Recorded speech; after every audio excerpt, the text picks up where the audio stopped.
All right, I've got a question.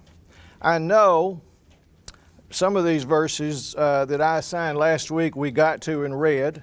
I know we didn't do Elena's, and she's got that. I know that Taylor has 1 Peter 2, 13 through 15, which we're going to read, Taylor, in just a moment.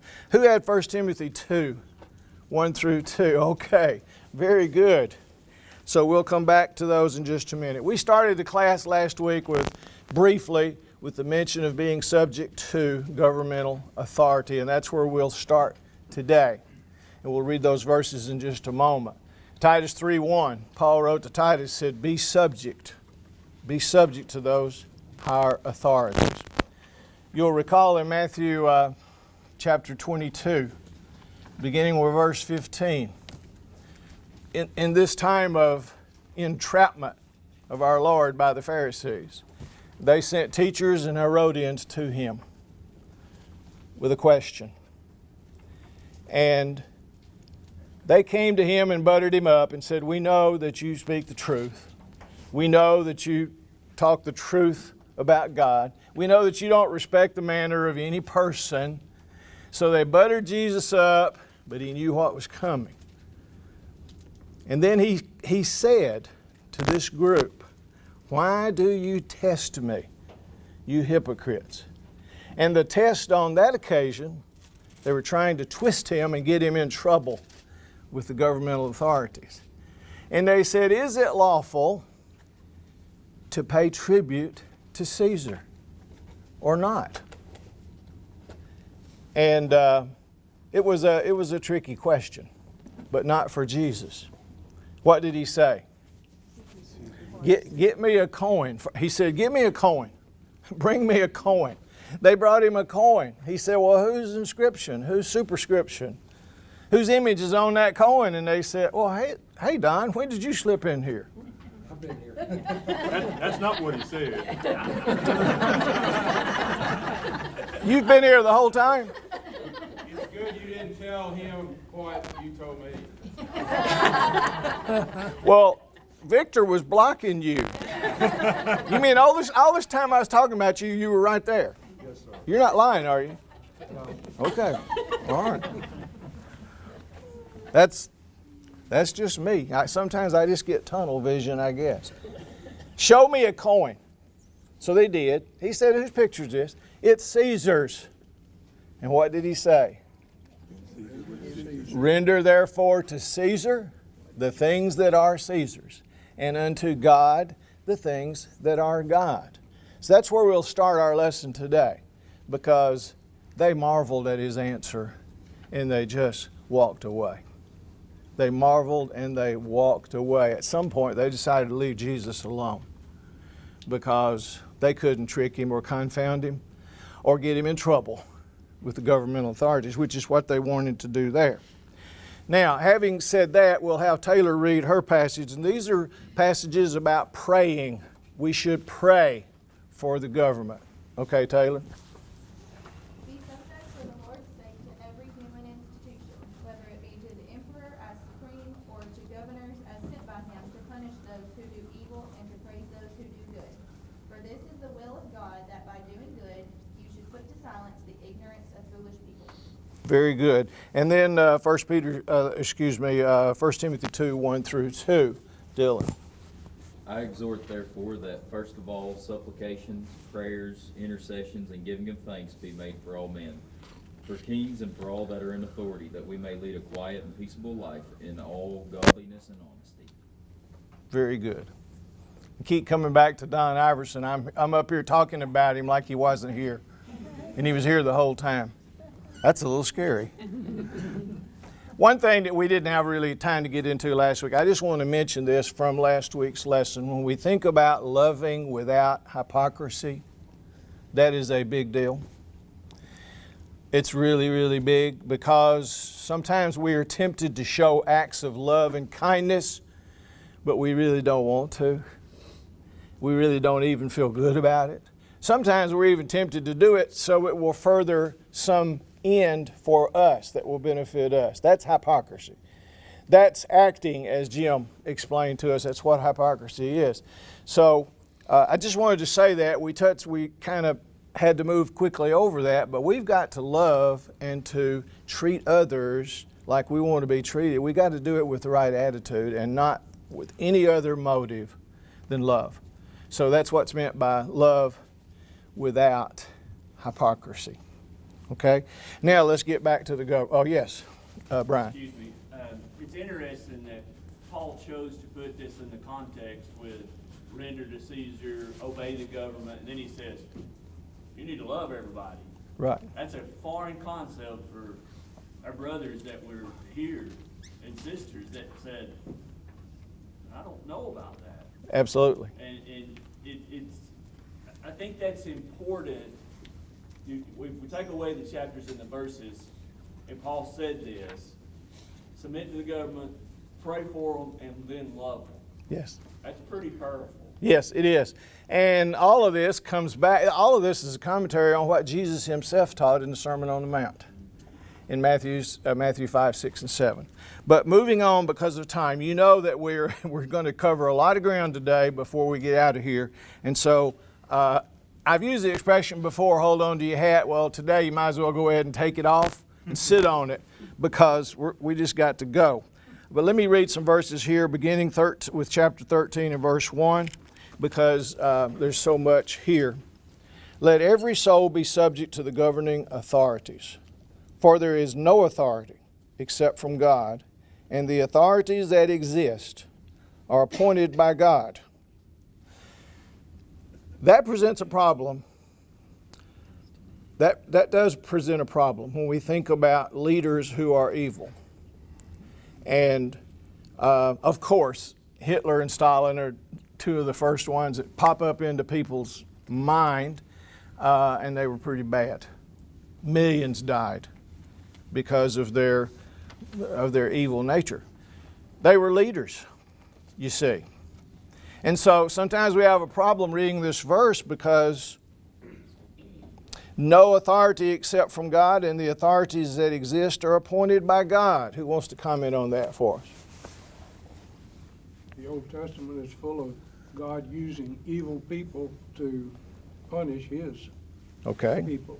All right. So God sometimes allowed those people to even prosper in order to achieve His ends. Other thoughts? Persians destroyed the Babylonians because of God. Yeah, absolutely. And because of that, the remnant got to go back to Jerusalem and rebuild the wall. Yes. Did God appoint Hitler? He ordained.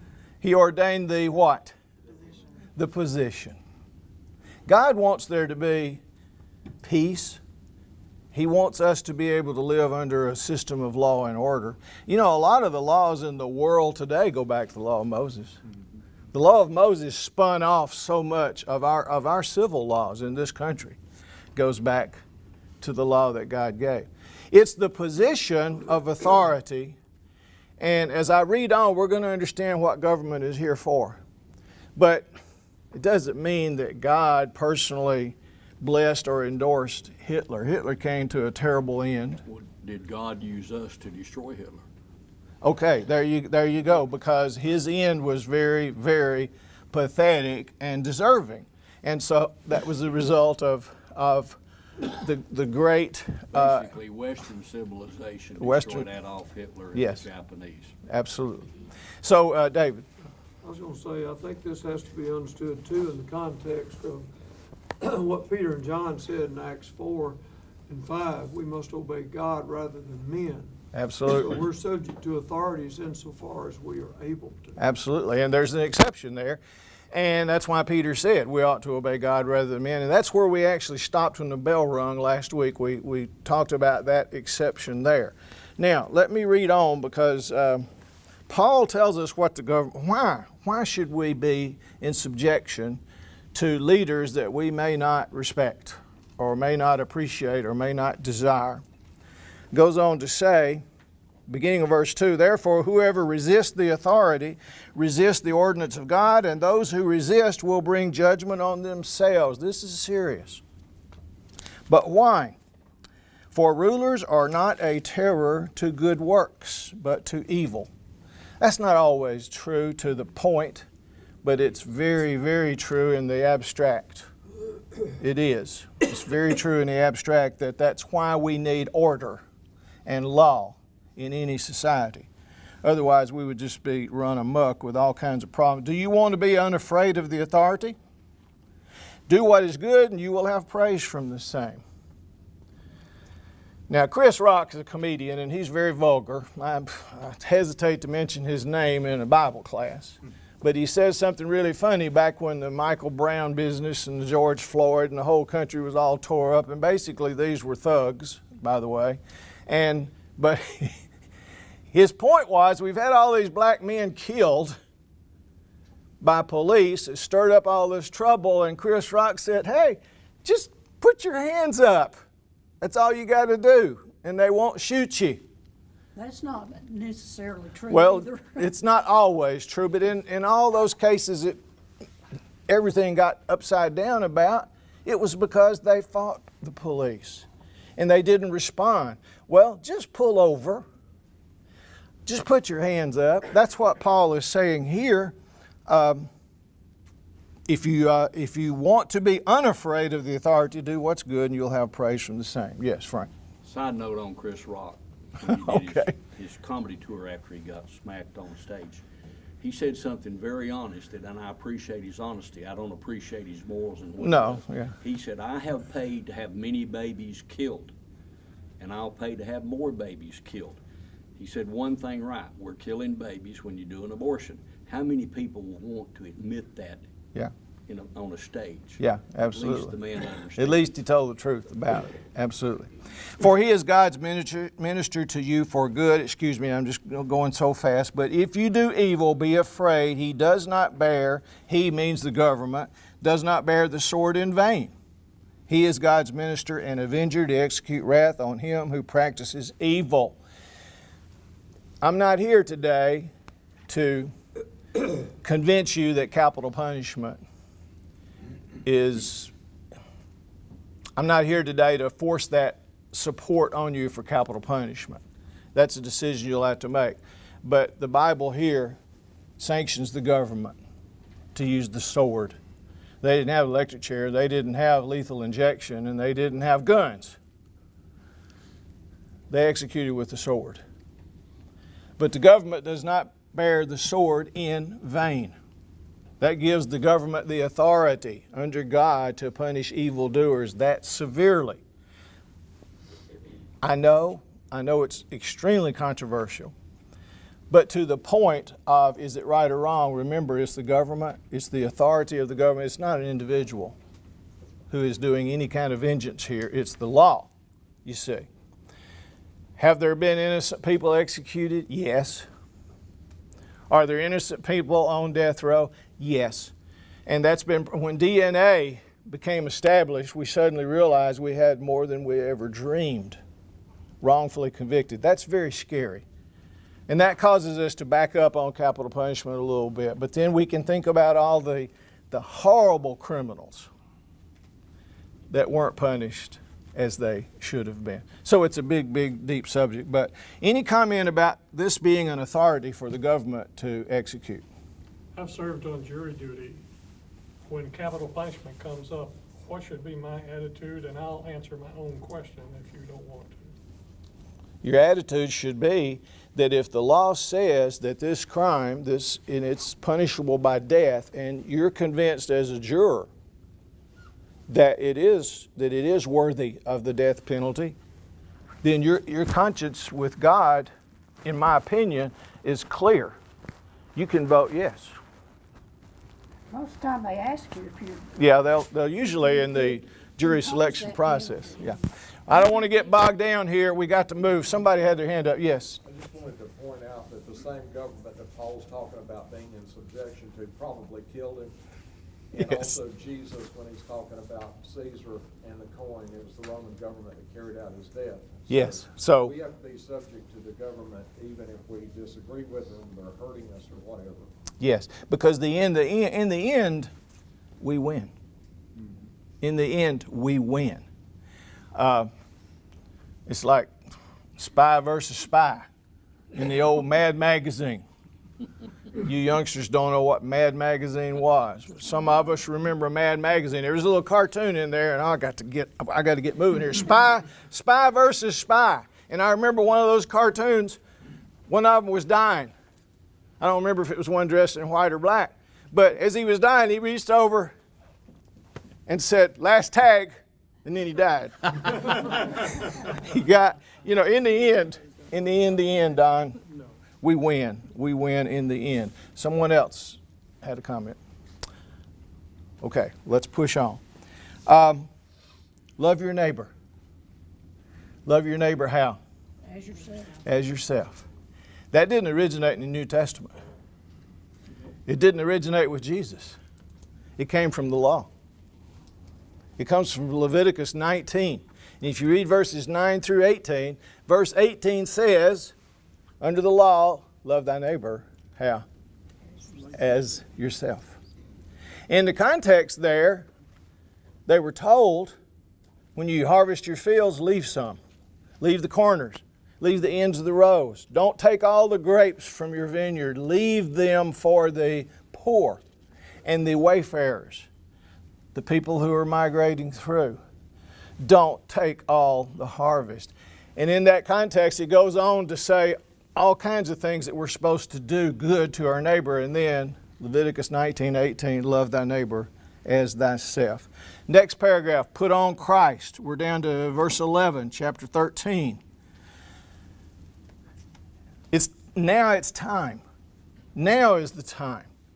Don't delay, but put on Christ and walk accordingly. And look at beginning of verse 13. Let us walk properly. This is putting on Christ. Let us walk properly as in the day, not in revelry and drunkenness, not in lewdness and lust, not in strife and envy, but put on the Lord Jesus Christ and make no provision for the flesh to fulfill its lust. I said earlier, once we got through the deeper subject of Judaism and the Jews and the Gentiles and all that the latter part of this letter deals with how we're to live and how we're to treat one another. That's why I wanted to make sure, and I'm sorry that we weren't able to achieve my goal of going all the way to the end, but we've just run out of weeks and run out of opportunities. Next section there, chapter 14. Paul writes a lot here. A lot. 2 pages about treating one another in the Lord, especially in terms of those who are inexperienced or may be confused. Remember, there was a lot of Jewish customs. There was a lot of Gentile customs.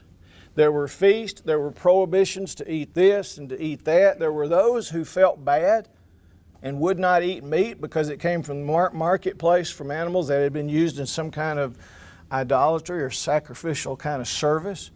And they said, no, that's wrong.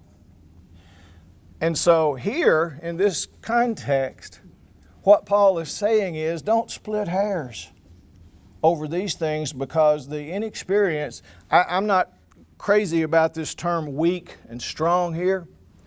An inexperienced novice Christian may be a very strong person, but they need to be helped to understand. Sometimes we convert and forget.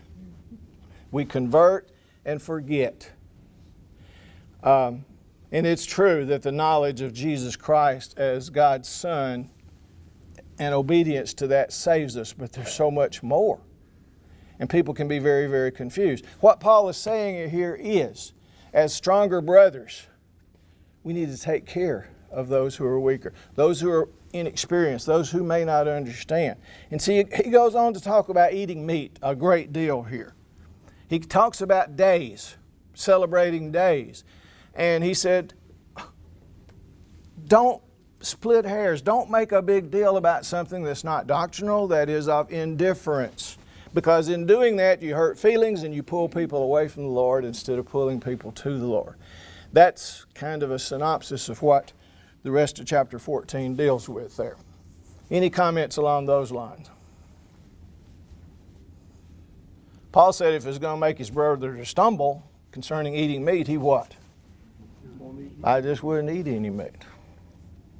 I can remember when I was growing up, my mom had a really good friend who was raised that playing cards was not the thing to do. And so my mom said, I could play cards away from her all I want to, but I'm not going to in front of her. Yes. That's a great example, because those of us who are older remember when playing cards in a home, that was just wrong. That was just wrong. You remember those days, David? It was wrong to shoot a dove. It was wrong to hunt and fish on Sunday. When women first began to wear pants, that was wrong. Blue laws. I mean, blue laws. When women first, remember when women always wore a dress to worship, and then some bold ones started to wear pantsuits, and everybody got all up in the air about it, even though the pantsuit may have been much more modest than the tight skirt that somebody wore in the same assembly. Eating in the building is a good example. Everywhere I've grown up, everywhere I've been, there have been brothers and sisters who were very uncomfortable and felt it was wrong to have fellowship meals in the building. But you know what? They didn't separate from the church. They just didn't go eat. That's how you deal with that. And we should love them. If they don't feel comfortable eating a fellowship meal, that's fine. Don't split hairs over that. Don't make them feel bad about it. Don't split the church over it. Don't split the church over those things of indifference. That's what Paul is saying here. But in the context, he's talking about a tough time. Jew, Gentile, all these practices and customs that they are having to consider.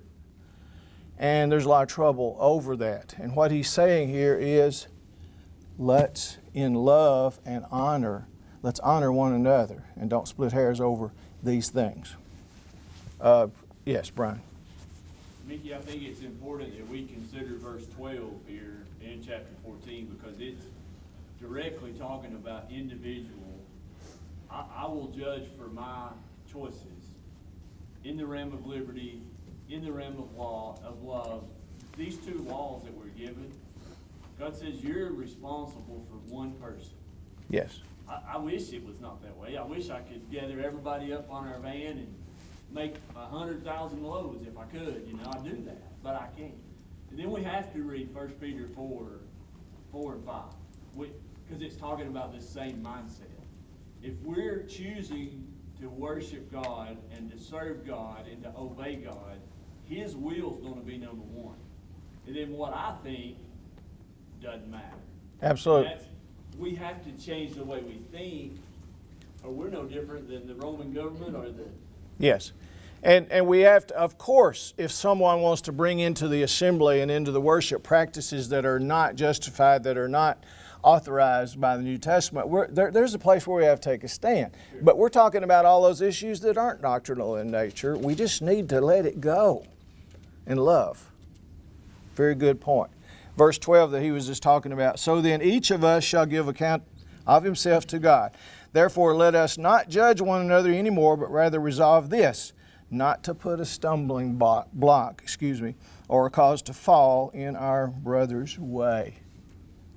And just above that, the quotation there from Isaiah, as I live, says the Lord, every knee shall bow to me and every tongue shall confess to God. Philippians chapter 2, along about verses 14 and 15, every what? Every knee shall bow and every tongue will confess that Jesus is Lord. Other thoughts about this whole section about the law of liberty here? Yes, sir, Dave. Not to prolong it, but it says to receive the one who is weak in the faith. And then verse 1 of chapter 15, we then that are strong ought to bear the scruples of the weak. Is there not some limit, on that, if you think about it? I mean, what if a person was so weak that they would say you couldn't sit in a chair in an auditorium instead of a pew or something silly like that? Yeah, there's Think of anything else. there's a straw that breaks the camel's back. We have to use common sense. That's a good point. I've told you this story before. I don't need to tell it again, but I'm going to, because it's who I am, I guess. My grandfather was a converted bootlegger. became in his later years an elder in the church. But as a young man, as a new convert, he was very zealous. And they had a traveling preacher, Homer Moore. You ever heard of Homer Moore? He was an old traveling preacher that was powerful. So he was coming to this little piney church congregation. So my grandfather, grandmother, and the kids, they were in a wagon with mules going to worship. And my grandmother always made the bread for the Lord's Supper. And as he's driving along, he wasn't an elder now, he was a young man. As he's driving along, you've heard the story. He looked down, he saw 2 loaves. She was expecting a big crowd. She baked 2 loaves of unleavened bread. He grabbed one of them, threw it out in the woods, and rebuked her. He said, "Who ever heard of the Lord having 2 bodies?" You see, that's the kind of thing that can get David, the straw that can break the camel's back. He needed some more instruction there. And I'm sure my grandmother helped him. Helped him work through that particular situation. I've heard of congregations that split over whether you should take the communion, the wine or the grape juice out of one cup, or is it all right to use the other ones? I mean, congregations split, they were called the one cup. Yeah, it's happened. Mickey, Yes, sir. My point, and I appreciate what you said, is we're supposed to yield to the weak person. I perceive the weak person here as a very legalistically, thinking kind of person. But it seems to me that there would be to some degree, we can't just let our lives and the church and everything be controlled. That's right. By all the scruples. Absolutely. And that's your point as well. Does everybody understand what he's saying here? A small minority shouldn't take over and rule the majority on issues like this. And that's something that we have to guard against. Yes, Doug. A situation would be similar to today. If somebody felt strongly that we don't need air conditioning in the church building, right? How long are we going to suffer with that before we? Yeah. I'm joking, obviously, but I mean, it's a valid illustration to make the point. All right, let's press on. I'm sorry, we got 10 minutes? Oh, we're doing good. 10 minutes. Let's go to chapter 15. There's a great commentary, which we've already alluded to a little bit, on chapter 15, beginning with verse 1, where Paul wrote, "We then, who are strong, ought to bear with the scruples of the weak," the infirmities, the weaknesses, that is, of the weak, "and not to please ourselves. Let each of us please his neighbor for his good, leading to edification." 1 Thessalonians 5:14 says we are to uphold and support the weaker brother or sister. That's what we're supposed to do. Now let's turn just a few pages over to Galatians 6, the first 5 verses, as a great commentary on this particular section. Galatians 6, beginning of verse 1. "Brethren, if a man or a woman is overtaken in any trespass, you who are spiritual, restore such a one in a spirit of" what? Gentleness, "considering yourself, lest you also be tempted. Bear one another's burdens, and so fulfill the law of Christ. For if anyone thinks himself to be something when he is nothing, he deceives himself." Remember our class we had on Be Not Deceived a few years ago? This was one of our lessons. This was one of the 13 places especially in the New Testament, but even in the Old, where the term "be not deceived" is used.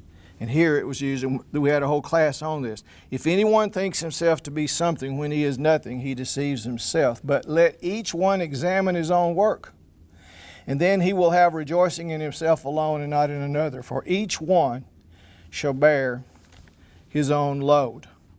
But we are to bear one another's burdens. "Weep with those that weep, rejoice with those that rejoice." Yes, sir. Look at the last phrase there in verse 2, leading to edification. I think this is telling us there's a difference in meeting somebody where they're at and picking them up and bringing them where they need to be, and coddling and enabling somebody. Very well said. Very, very well said. Did everybody hear that? Say it again. Say it louder. The difference being meeting somebody where they're at and lifting them up, and then enabling somebody and them not gaining anything out of it. Okay. Stay where they're at. The difference between lifting somebody up or just enabling them and allowing them to misunderstand the whole truth, the whole point. That's a very astute observation. Thank you, Garrett. Any other thoughts? I think it'd be good to mention the last part of verse 1. It says, and not to please ourselves, Yes. because that's usually where we get into trouble. When Yes. The controversy is, our pride and not having to crucify ourselves. Not to please ourselves, but look what the next verse says. Verse 3, for even Christ did not please himself, but as it is written, the reproaches of those who reproached you fell on me. And then it goes on to talk about whatever things were written in the old law were written for us, for our learning. Other thoughts about this section here? I know we're oversimplifying something that's about as deep as the ocean. I understand that. I also understand we got about 6 minutes left. Yes, sir. When you look at verse 4, though, what it said, the law was not worthless. No. No. Most of the law was pulled forward. Absolutely. The only thing wrong with the law is it didn't include Jesus. Absolutely. And the law brought us to Christ, and the law still teaches us today, and we still learn great, great lessons about God Almighty from the great stories in the Bible. Those who accuse us of not believing in the Old Testament just need to come. Alan's preached from the Old Testament now for many, many weeks, finding Jesus in minor prophets and the lessons that he's presented. We do need to study the law. We need to know what the law says. Love thy neighbor as thyself is from the law. All right, let's turn the page. Something I think is very interesting. We started this study talking about how Paul had never been to Rome and how he longed to go there, to see them. And we know that what happened, and you remember we had another class a few years ago, Paul from Damascus to Rome. And we studied what happened, but you know that it didn't happen exactly the way he planned for it to happen. It happened in God's providence for him to go to Rome when he went to Rome because he appealed to Caesar when the Jews wanted to kill him at the very end of the book of Acts. Somebody ought to make a movie out of that because it's great. But let's look at the section there beginning of verse 14 because we're running out of time. I just think it's marvelous how far Paul went. From Jerusalem to Illyricum, or Illyricum. From Jerusalem to Illyricum is a big way, a long way. This is probably what we know today as Yugoslavia, or at least the area bounded by Albania and Yugoslavia. We're talking Europe here. And how far Paul went from Jerusalem to Illyricum. Places we don't even know about. When we study the first 3 missionary journeys and his plans for the 4th, we see, and we get the map out and we see how far Paul and Luke and Timothy and others who were with him, how far they traveled. But he says, I've done this, and I've done it this far. And so I want to pick out a couple of verses here. Look down at verse 19 of chapter 15. In mighty signs and wonders by the power of the Spirit of God, who that from Jerusalem and round about to Illyricum, or some pronounce it Illyricum, I have fully preached the gospel of Christ. And so I have made it my aim to preach the gospel not where Christ was named, lest I should build on another man's foundation, but as it is written, to whom he was not announced, they shall see, and those who have not heard shall understand. Then his visit to Rome. He's been hindered, he says. I want to come. I want to be there, but I have been hindered from coming. Now in verse 25, and you'll remember all of this. This is how he got there. Well, verse 24, back up. How much time have I got, Doug? Oh, good. Whenever I journey to Spain, I shall come to you. Think of that, Spain. Paul was planning to go to Spain. I shall come to you, for I hope to see you on my journey. He hoped to go to Rome on his way to Spain and be helped on my way there by you, if first I may enjoy your company. But now I am going to Jerusalem to minister to the saints. That's when he got in trouble with the Jews. For it pleased those from Macedonia and Achaia to make a certain contribution for the poor among the saints who are in Jerusalem. It pleased them indeed, and they are their debtors, and so forth and so on. And we know that's how he ended up coming to Rome. That's how he got there, and he got to see these brethren. Okay, there's a couple paragraphs we got to read in closing. And let me say this. This class probably shouldn't be attempted in the way we have done it. I just think Romans is a great, great study. And my hope is that with the outline that you have, that you can use that in home study or use it in teaching classes, because it's an outline of everything that we need to know from the letter to Rome. And I'm sorry that we couldn't get into detail and all. I'm sorry this last session that we are basically just, flying through it. But let's look at with what little time we've got left here. Let's look at chapter 16, the closing paragraph. Let's get to the end. His benediction, you might say. Now to him who is able to establish you according to my gospel and the preaching of Jesus Christ, according to the revelation of the mystery, kept secret since the world began. It was always in God's plans, but now made manifest, and by the prophetic scriptures, which he quoted, by the way, all the way through this letter, made known to all nations according to the commandment of the everlasting God, for obedience to the faith, to God alone wise be glory through Jesus Christ forever. Amen. Another quick thing I want to point out, the mention of Phoebe there in 16 verse 1. There's a good chance that Phoebe, a woman, carried this letter to Rome, that she delivered it. That's a strong conjecture. I commend you to Phoebe, our sister, who is a servant of the church in Centuria, which is east of Corinth, that you may receive her in the Lord in a manner worthy of the saints and assist her in whatever business she has need of you. For indeed, she has been a helper of many and of myself also. He talks about Priscilla and Aquila. We don't have time to talk about that. And all the other people that are so special in his life. Thank you for all your participation. It's been a pleasure to have this class together. Thank you very much. I appreciate it.